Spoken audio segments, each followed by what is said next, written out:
Hey, writer, are you ready to finally finish your book and want to talk with me about it? I've got you. This Thursday, I'm hosting a 1 hour live workshop where I'll be sharing 3 things that you can action on your book you're writing today to make readers love it even more without changing your story. I've helped thousands of writers just like you make their writing sound pro without having to change the story that you want to tell. There's lots to learn. I'll also be sharing how you can work with me on polishing your book in my 4 week mentorship this October. And I'm also going to answer your specific questions about your book in a live Q&A session. It all goes down this week, so make sure you register at suzyvidori.com/workshop or the link in the show notes to get all the goodies. If you can't make it live, there will be a replay, which you can access just by registering. But when you come to the live workshop, you'll also get a free bonus just for being awesome. I'll be giving away my book ready self edit checklist, which is 8 simple tests you can run on your book before ever sending it to an editor, agent, publisher, or reader. Grab your spot at the free workshop now, and I'll see you and your writing there.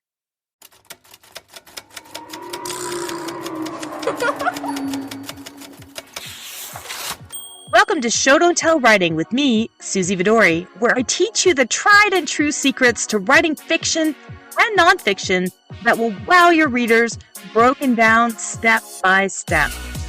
This show explores writing techniques, shows you a glimpse behind the scenes of successful writing careers, and coaches writers live on their pages so you can learn and transform your own storytelling. Whether you're just starting out, drafting, editing, or currently rewriting your first book, or maybe even your 10th, this show will help you unlock the writing skills you didn't know you needed, but you definitely do. I'm looking forward to helping you get your amazing ideas from your mind onto the page in an exciting way for both you and your readers, so that you can achieve your wildest writing dreams while having fun doing it. Let's dive in. Hey, wonderful writers. Welcome back to the podcast. I am thrilled this week to share with you another Q&A session because there is nothing that I love more than talking with writers about their specific projects. And I just love it when you guys tell me that you like listening to it too, because these questions that I get are so real and so raw, and they're about writers' specific projects. So I hope that they're really going to help you too. Amanda, did you go through an editor? And if so, did you choose copy or line editing? Okay, so I am an editor as well. But there's lots of different ways to do this. Copy and line editing are very similar. I only look at 3 different levels, really. There's proofreading, which is like crossing the T's and dotting the I's and making sure your commas are in the right place, that sort of thing. Then there's copy or line editing, which is like that they're slightly different, but for all intents and purposes, they're similar, is like the reworking of a sentence and making sure that there's consistency through the book. And then there's developmental editing, which is actually what I do, which is looking at the whole big picture and the scenes and does it all hang together? Something that proofreading and line editing is not going to give you. So what did I do for my book? I typically work with a developmental editor or my agent and beta readers. And then, yeah, it goes through a copy and line edit and a proofread at the publisher level, but that's sort of at the final hour when you know that everything else is done. And what is a good price range for an editor? Well, my prices are all on my website, so you can take a look. And it depends on their experience, right? So I wouldn't necessarily say that you should pick the cheapest editor because typically it means that they don't have as much experience. So you're not necessarily paying I wouldn't pay an editor by the hour because that means that the slower they are, the more you pay them, which doesn't make a lot of sense to me. So when I edit a book, you're not paying me for my hourly time. You're paying me for the 15 years I've spent studying with agents and publishers and editors and working on books and working with writers, getting that experience to get you to that place faster, right? It's about skipping that learning curve and getting you there as fast as you can. There are some guidelines out there, depending on what country you live in and where you're looking. There's lots of guidelines out there. Usually there's an editors association and some guidelines on what to expect. So hopefully that helps you too. Okay. Caitlin C. If book is ready for an editor, editors are expensive. How could you go about the editing process on a budget? Okay, so just like lots of things, Caitlin, there is a DIY version of this. You can definitely do these things yourself. It just takes longer, right? So you can listen to, I think Liz actually shared an example with me. We were talking about this a couple of weeks ago, and she said, yeah, like I listened to when I was working on my query letter, I listened to like 100 podcasts to figure out from all the different examples what I needed to do versus hiring somebody to look at a query letter that knows all of that information and can tell you specifically what you need to do right now, right? So there's definitely ways to reduce cost, and that is to participate in things like this and to take advantage of free events or lower cost events and do a lot of that work yourself.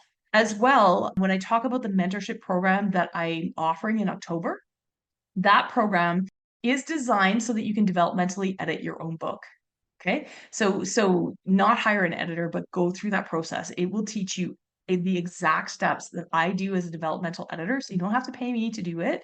You can do it on your own book with my support in a group setting. So yeah, there's definitely things that you can do. Editing is expensive because it is a really, really detailed skill, and to work with a great editor is amazing. The reason I became an editor, I mean, I've shared a few different reasons, but I've worked with amazing editors who taught me and who explained it and who helped me see my book in a different light. And I've worked with really crummy editors. My first book, that was, by the time it got published, traditionally published, it had been through 5 editors. And only one of them, I would say, was really helpful.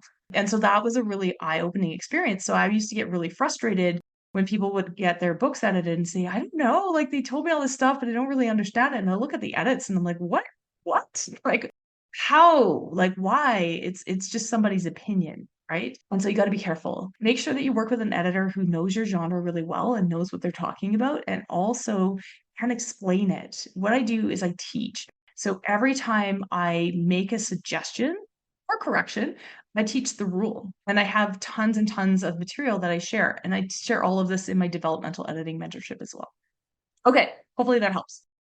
Okay, Amanda, how can I find the perfect pacing? The beginning of my book has great pacing, but I find that the more I write, the harder it is to keep the momentum up. Okay, Amanda. So pacing is all about the speed at which a reader can get through the information, right? So is something happening quickly or something happening slowly? Pacing is all about speeding it up and slowing it down. And depending on what you write, write YA, I write young adults, for young adults, for teenagers, and they need it fast, right? They want the pacing to be tickety-boo, like boom, boom, boom, boom, boom.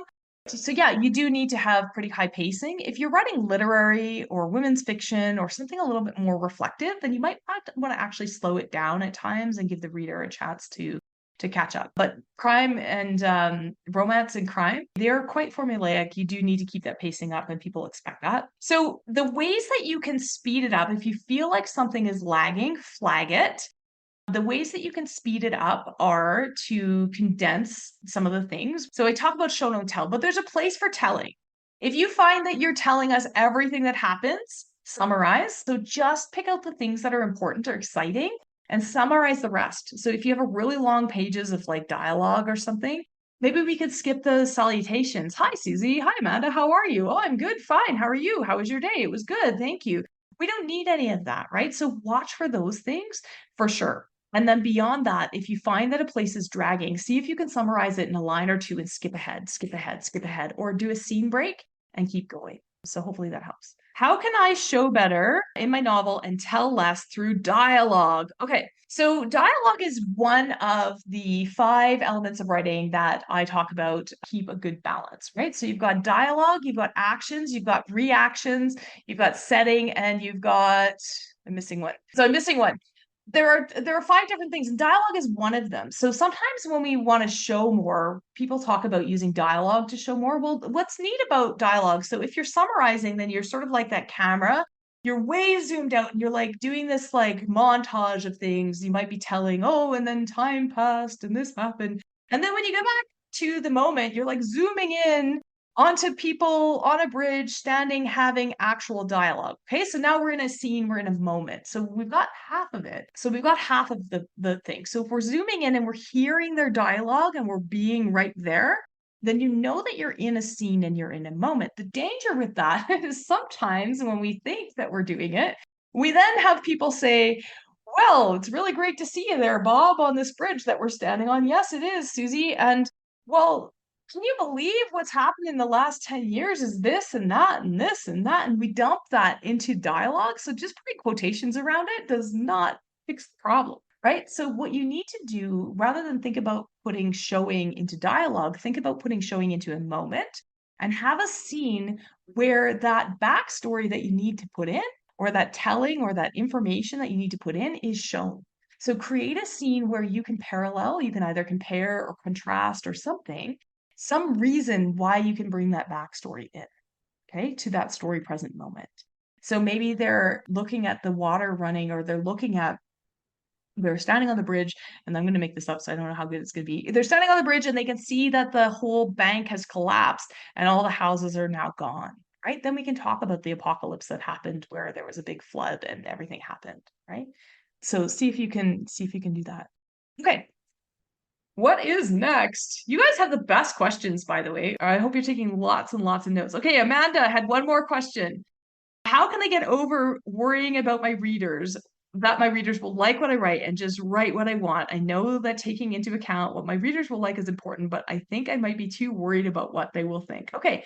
Again, Amanda, if you're excited about it, they're going to be excited about it. Put down what you want, but then take that extra step to do those showing things, all the things that you're just asking about, to make sure that their experience is good, right? You should care about what your readers think. What you can do is actually just pay attention and learn those skills so that you don't have to guess. You don't have to guess. If you use those techniques and you use those skills, you don't have to guess. You will know that your reader will love it. Okay, Elika? Elika says, I hope to be able to start brainstorming and writing the second book of the series. It's been over a year since publishing the first book. Okay, so second book. I want to talk about your second book. So I want to offer some tips for second book, because we think that the second book, and the second book is easier in lots of ways, but we think it's going to be easier for the wrong reasons. We think it's going to be easier because in book one, especially if it's in the same series, we've already created the characters and the world and the setting and all the stuff and the backstory and everything. We know all of that, right? So second book should be really easy because we don't have to do that. Except here's the problem is you've already created the characters and the world and the setting and the backstory. So what the heck do you put in it without repeating everything? It's tricky, right? So what I like to say for the second book blues, right, is that you need to blow it up some way. You need to either introduce a new character, do it from a different point of view, change the time period, change the location, have them go across the country on vacation for the second book. I don't care what you do. You've got to change it up so that you don't get into the same habits. Otherwise, you're going to find yourself recapping all of book one and it's terrible, right? Like, you know, it's terrible. You can feel yourself doing it. Your readers are going to be bored. So yeah, you need to have a little bit of recap and a little bit of, but treat that recap the way that we've been talking about backstory. You have a whole new adventure. Choose that new adventure. Choose that new arc that you're going to take your character on. If it's the same character, or choose a different character. And go with it, right? And mix it up and expand your world. If everything happened at a school, maybe now it's happening at a school and home. Or if everything happened in one city, maybe now that city is under siege. Change something big. And then you'll get more excited about writing book two. I hope that helps. Okay. Tazine. My background is in screenwriting, so whatever I write is very dialogue heavy, but I struggle in creating the atmosphere and mood. Okay. We just talked a little bit about this, but yes, I work with screenwriters all the time that want to learn to write a novel. So I'm going to try this again because I'm sure I'm going to get it this time.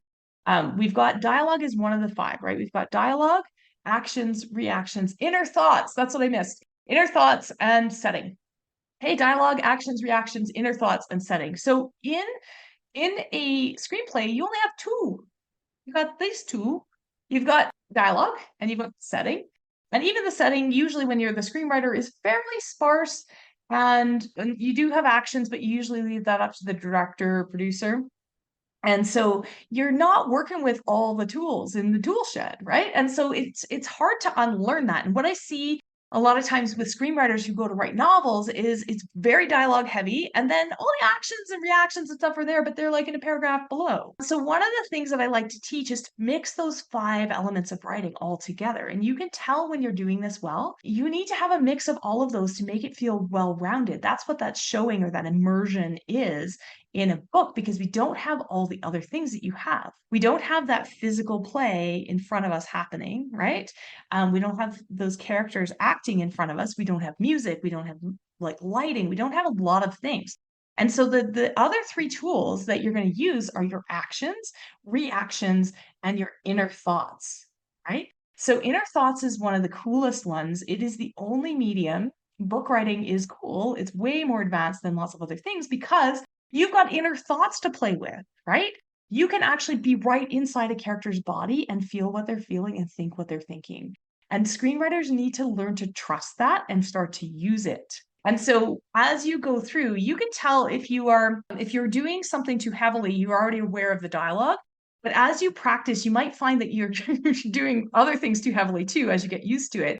You can't rely on 1 or 2 of those for very long before your reader starts to get tired, right? Their brains are like, ooh, but it will feel like it starts to drag. If you've got a character who is sitting around on their bed and they're in their inner thoughts for 3 pages, you have a problem. Okay. You need to bring it into the moment and find an action, a reaction, something else to mirror, contrast, compare, push that thought and make it relevant to feel like a complete scene. Otherwise, what you've got what's called talking heads, which can happen either dialogue or it can happen in their thoughts, where like it's just like your reader's like picturing these 2 people yammering at each other or one person yammering at themselves, which is even worse. And their brains get tired and they lose the grounding. They lose that they're supposed to be in an immersive scene. So I hope that helps. I'm excited to see what your journey is going to be. But yeah, there's some definitely some cool tools in novel writing that you didn't have. So you got to learn to use them. Okay, Mia, you said that you were writing a book and you felt like your voice was more YA, so you think you're writing YA. I want to just clear something up for a minute. YA is young adult, and that means that you're writing for teens.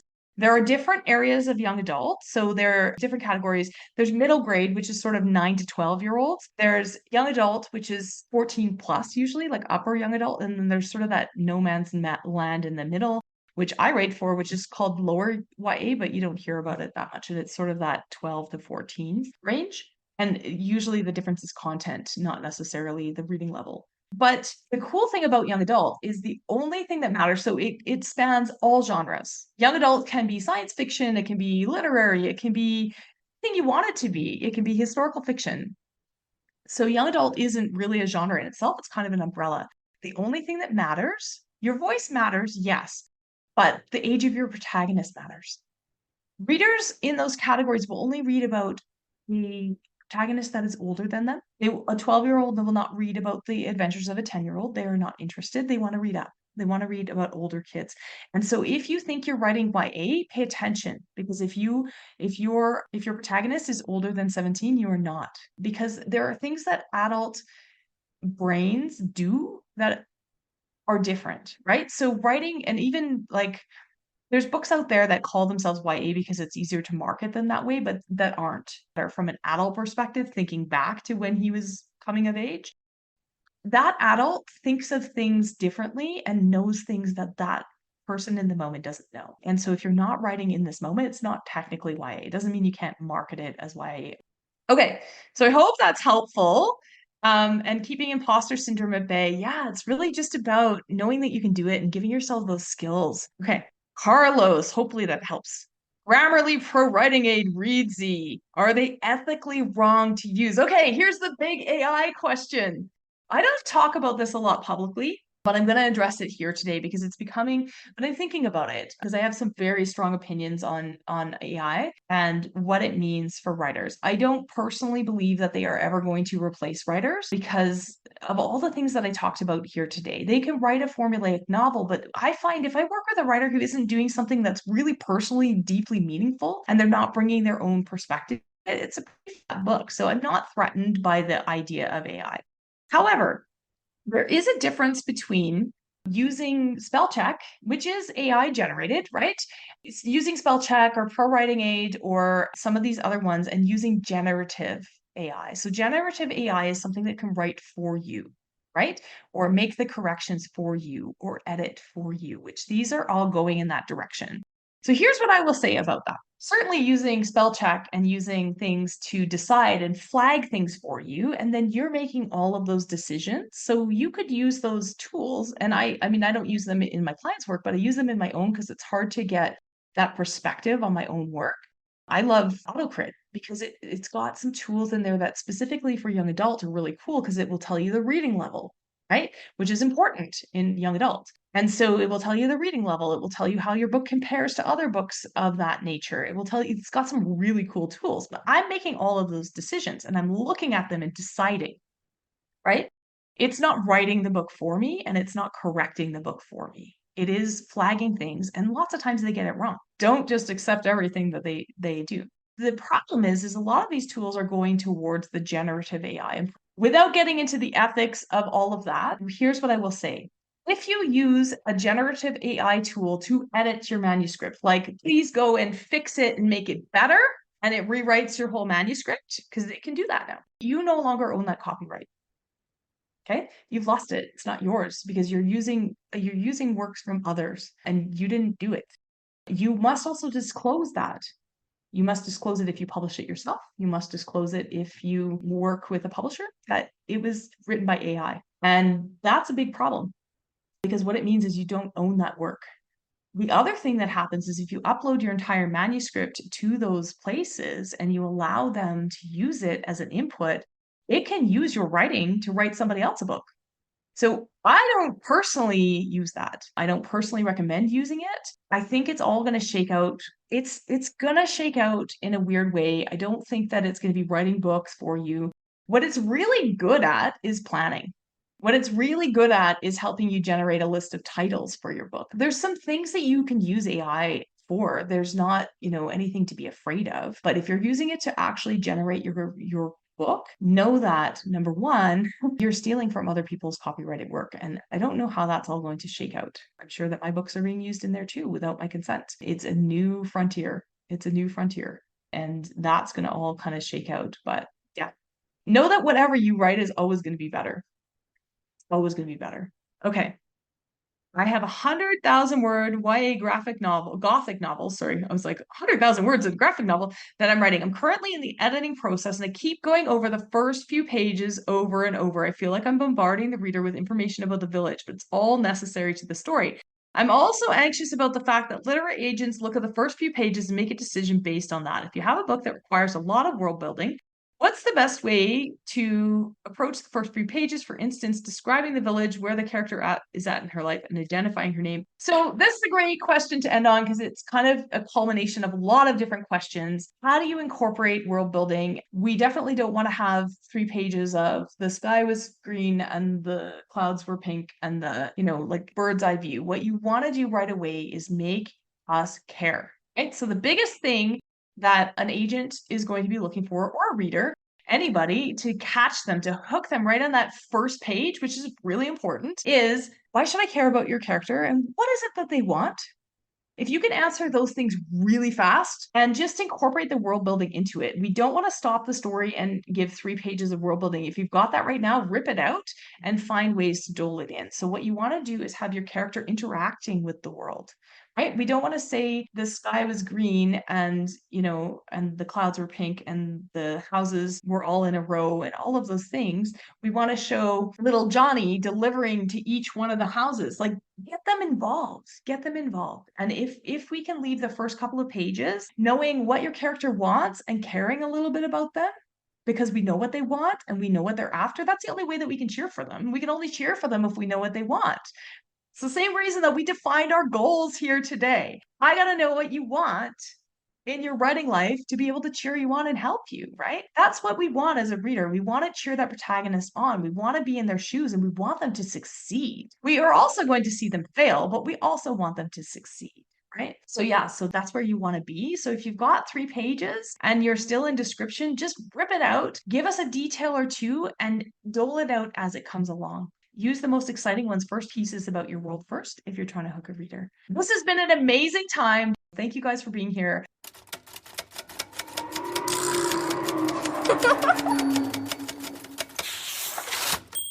Thanks for tuning in to Show Don't Tell Writing with me, Suzy Vidori. To help me continue to bring you the straight goods for that book you're writing, planning to write, please consider subscribing to this podcast and leaving a review on Apple Podcasts, Spotify, or wherever you're listening. Also visit suzyvidori.com/newsletter to hop on my weekly inspired writing newsletter list to stay inspired and be the first to know about upcoming training, events, and writing courses in my community. If you're feeling brave, check the show notes and send us a page of your writing that isn't quite where you want it to be yet for our Show Don't Tell page review episodes. Remember, that book you're writing is going to open doors you haven't even thought of yet. I can't wait to help you make it the absolute best it can be. If you're feeling called to write that book, keep going, and I'll be right here cheering you on. See you again next week. Are you struggling to turn your rough draft into a polished masterpiece? Join my 4-week developmental editing mentorship and transform your book's draft this fall. Starting on October the 7th, I'm going to guide you step by step through the revision process, helping you elevate your story, tighten your prose, and prepare your work for publication. With live sessions 2 times each week with me, personalized feedback, and insider tips from the publishing world, this course is a game changer for any writer serious about taking their work to the next level. You can enroll now at suzyvidori.com/mentorship. Follow the link in the show notes for more information.